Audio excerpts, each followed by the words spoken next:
Ilmu itu seperti air. Jika ia tidak bergerak, maka ia akan menjadi keruh lalu membusuk. Assalamualaikum sahabat santri. Semoga sahabat santri selalu dalam keadaan sehat walafiat. Pada video kali ini, kita akan membahas kutipan kata mutiara dari Imam Syafi'i. Baiklah, mari kita mulai pembahasannya. Ilmu itu seperti air. Jika ia tidak bergerak, maka ia akan menjadi keruh, lalu membusuk. Kutipan nasihat tersebut adalah salah satu dari kata mutiara Imam Syafi'i, seorang ulama besar dan pendiri madhab Syafi'i dalam Islam.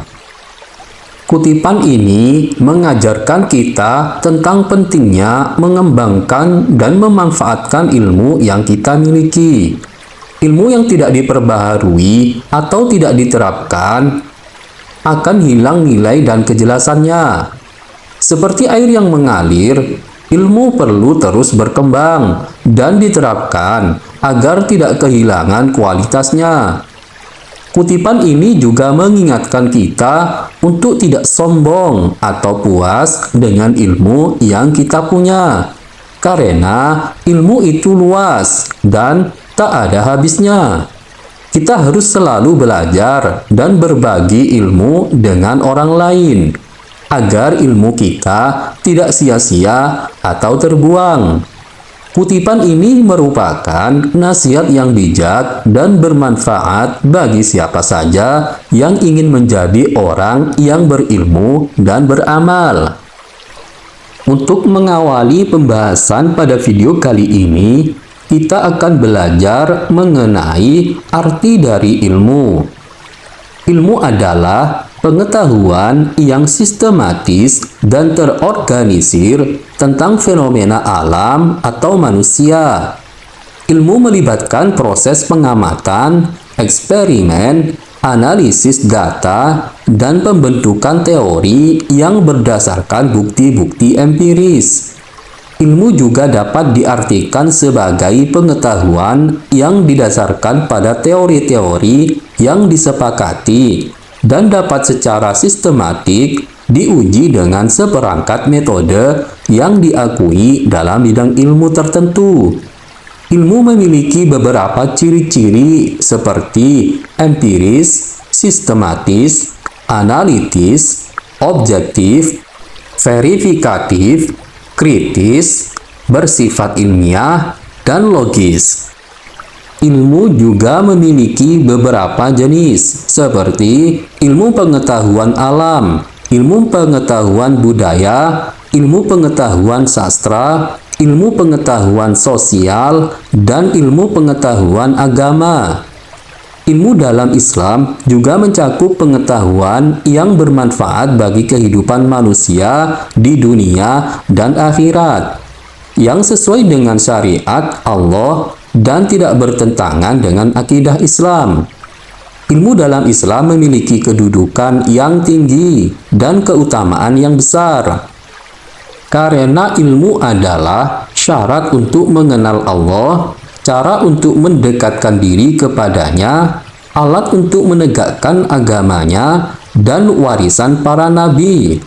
Oleh karena itu, menuntut ilmu adalah kewajiban bagi setiap muslim dan amalan yang mulia. Namun, ilmu yang dimaksud adalah ilmu yang diamalkan dan didasarkan pada dalil, bukan ilmu yang sia-sia atau menyimpang dari ajaran Islam. Pada pembahasan selanjutnya, kita akan mempelajari jenis-jenis ilmu dalam Islam yang dapat dibedakan berdasarkan beberapa kriteria seperti sumber, tujuan, manfaat, atau kewajiban. Berikut adalah beberapa pembagian ilmu dalam Islam yang umum dikenal. Yang pertama adalah berdasarkan sumbernya. Ilmu dalam Islam dibagi menjadi ilmu nakli dan ilmu akli. Ilmu nakli adalah ilmu yang bersumber dari wahyu Allah, yaitu Al-Quran dan Sunnah Rasulullah SAW. Ilmu ini bersifat pasti, mutlak, dan tidak berubah. Contoh dari ilmu nakli adalah ilmu tauhid, ilmu tafsir, ilmu hadis, ilmu fikih, dan ilmu akhlak. Kemudian ilmu akli. Ilmu akli adalah ilmu yang bersumber dari akal manusia, yaitu hasil dari pengamatan, penalaran, dan eksperimen. Ilmu ini bersifat relatif, tentatif, dan dapat berubah. Contoh ilmu akli adalah ilmu matematika, ilmu fisika, ilmu biologi, ilmu kimia, dan ilmu ekonomi. Yang kedua adalah berdasarkan tujuannya.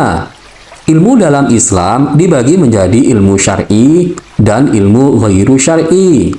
Ilmu syar'i adalah ilmu yang bertujuan untuk mengenal Allah, mengamalkan agamanya, dan mencapai kebahagiaan di dunia dan akhirat.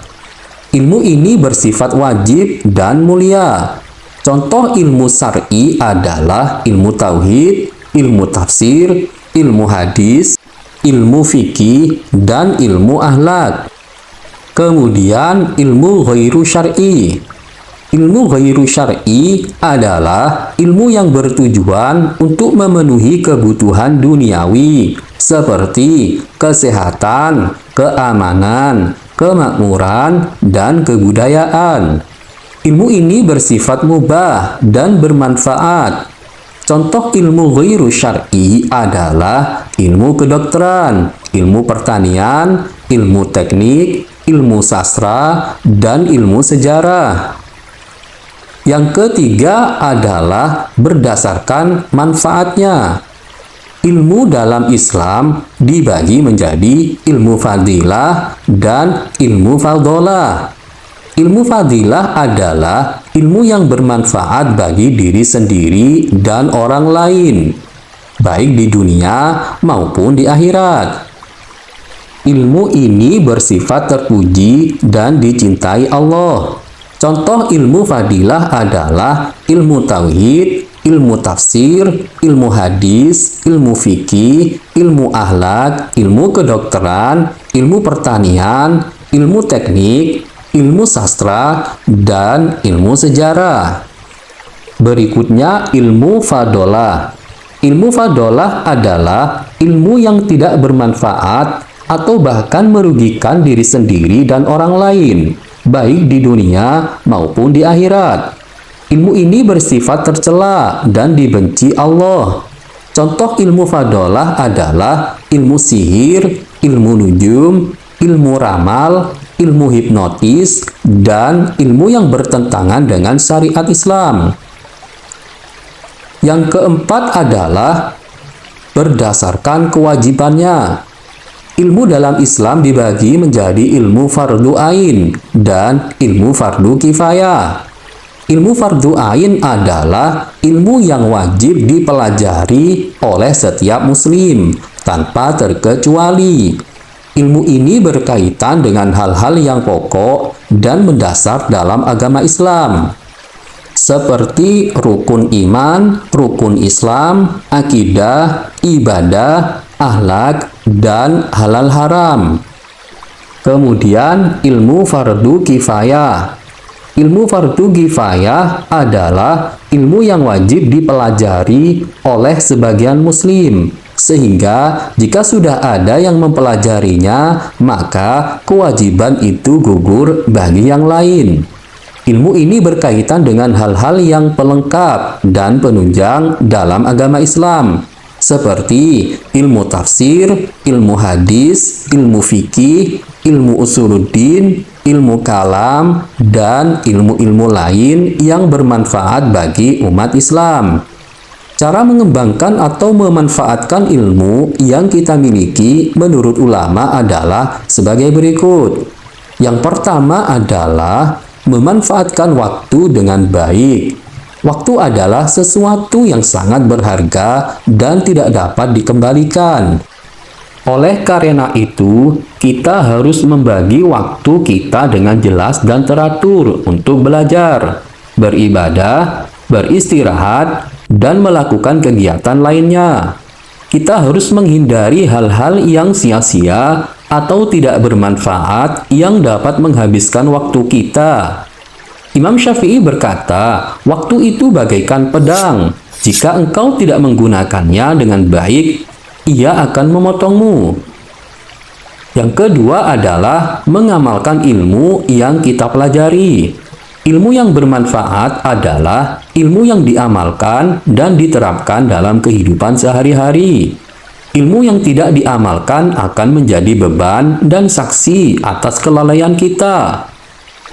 Rasulullah Shallallahu Alaihi Wasallam bersabda, barang siapa yang mengamalkan ilmunya, niscaya Allah akan menganugerahkan dirinya ilmu yang belum ia ketahui sebelumnya. Dengan mengamalkan ilmu, kita akan mendapatkan keberkahan, kemanfaatan, dan ilham dari Allah. Yang ketiga adalah berkumpul dengan para guru dan ulama. Guru dan ulama adalah orang-orang yang memiliki ilmu yang lebih banyak dan lebih mendalam daripada kita. Mereka adalah pewaris para nabi dan pembawa cahaya hidayah. Dengan berkumpul dengan mereka, kita akan mendapatkan ilmu sahih, bimbingan yang lurus, dan teladan yang baik. Kita harus menghormati, menghargai, dan mengabdi kepada mereka, serta mematuhi perintah dan nasihat mereka. Yang keempat adalah membaca buku atau kitab. Buku atau kitab adalah sumber ilmu yang sangat beragam dan melimpah. Dengan membaca buku atau kitab, kita akan menambah pengetahuan, memperluas wawasan, dan melatih kemampuan berpikir. Kita harus memilih buku atau kitab yang bermanfaat, sesuai dengan tingkat pemahaman kita, dan mengandung ilmu yang sahih dan murni. Kita harus memahami maksud dan tujuan penulis, serta membandingkan dengan sumber-sumber lain yang terpercaya. Hubungan ilmu dengan akhlak menurut ulama adalah sangat erat dan saling mempengaruhi. Ilmu adalah pengetahuan yang berasal dari Allah dan bersumber dari wahyunya, yaitu Al-Quran dan Sunnah Rasulullah.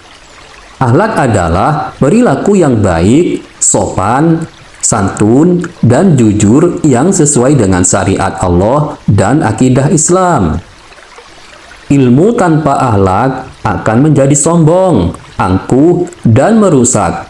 Akhlak tanpa ilmu akan menjadi buta, bodoh, dan tersesat. Oleh karena itu, ilmu dan akhlak harus seimbang dan harmonis dalam diri seorang muslim. Beberapa hubungan ilmu dengan akhlak menurut ulama adalah sebagai berikut. Namun, terlebih dahulu, alangkah indahnya hidup ini jika kita nyeruput kopi dulu. Mantap! Baiklah, mari kita lanjutkan pembahasannya. Hubungan ilmu dengan akhlak menurut ulama adalah sebagai berikut. Yang pertama adalah ilmu adalah syarat untuk memiliki akhlak yang baik.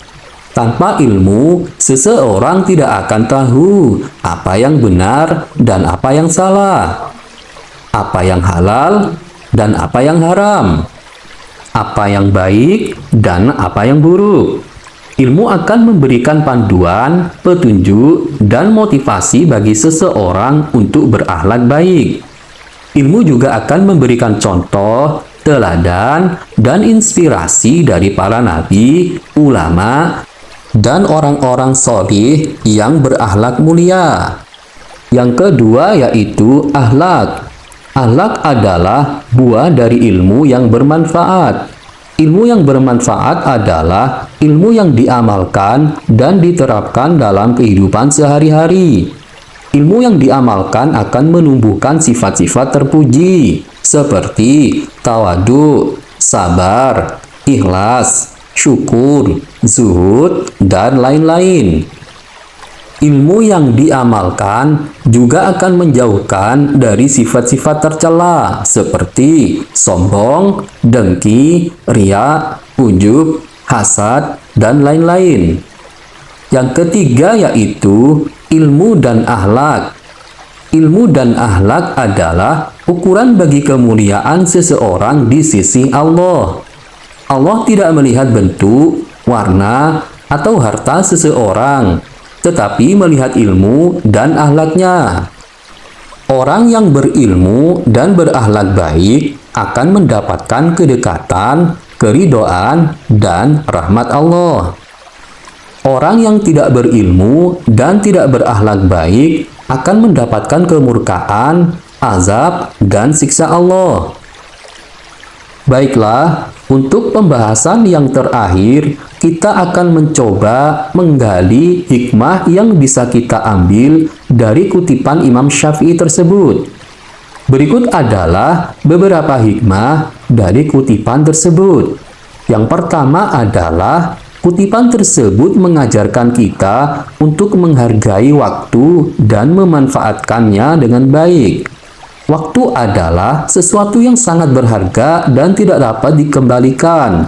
Oleh karena itu, kita harus membagi waktu kita dengan jelas dan teratur untuk belajar, beribadah, dan beristirahat, serta melakukan kegiatan-kegiatan lainnya. Kita harus menghindari hal-hal yang sia-sia atau tidak bermanfaat yang dapat menghabiskan waktu kita. Hikmah yang kedua adalah kutipan tersebut juga mengajarkan kita untuk mencintai ilmu dan terus belajar. Ilmu adalah sesuatu yang sangat bermanfaat dan tidak akan pernah habis. Oleh karena itu, kita harus selalu menuntut ilmu dengan cara yang teliti, mengamalkan ilmu yang kita pelajari, berkumpul dengan para guru dan ulama, dan membaca buku atau kitab. Dengan mencintai ilmu, kita akan mendapatkan keberkahan dan kemanfaatan dan ilham dari Allah. Hikmah yang ketiga adalah kutipan tersebut juga mengajarkan kita untuk menjaga akhlak dan berlaku zuhud. Akhlak adalah sesuatu yang sangat penting dan dapat menutupi aib. Oleh karena itu, kita harus selalu berperilaku baik, sopan, santun, dan jujur. Kita juga harus berlaku zuhud, yaitu tidak terpesona dengan kehidupan dunia dan tidak lupa dengan kehidupan akhirat. Dengan menjaga akhlak dan berlaku zuhud, kita akan mendapatkan kemuliaan, kedermawanan, dan kebahagiaan dari Allah. Baiklah sahabat santri, semoga pembahasan ini dapat menjadi inspirasi dan motivasi untuk selalu belajar mencari ilmu dan mengamalkannya dengan baik, serta memanfaatkan waktu dengan sebaik-baiknya. Jika Anda mempunyai pengalaman atau pendapat lain, silakan ketik di kolom komentar. Karena pengalaman atau pendapat sahabat santri sungguh sangat membantu kita untuk belajar menjadi lebih baik. Jika sahabat santri menyukai video ini, silahkan klik like dan subscribe. Dan bagikanlah video ini supaya bermanfaat. Terima kasih sudah mengunjungi channel John Santri. Wassalam.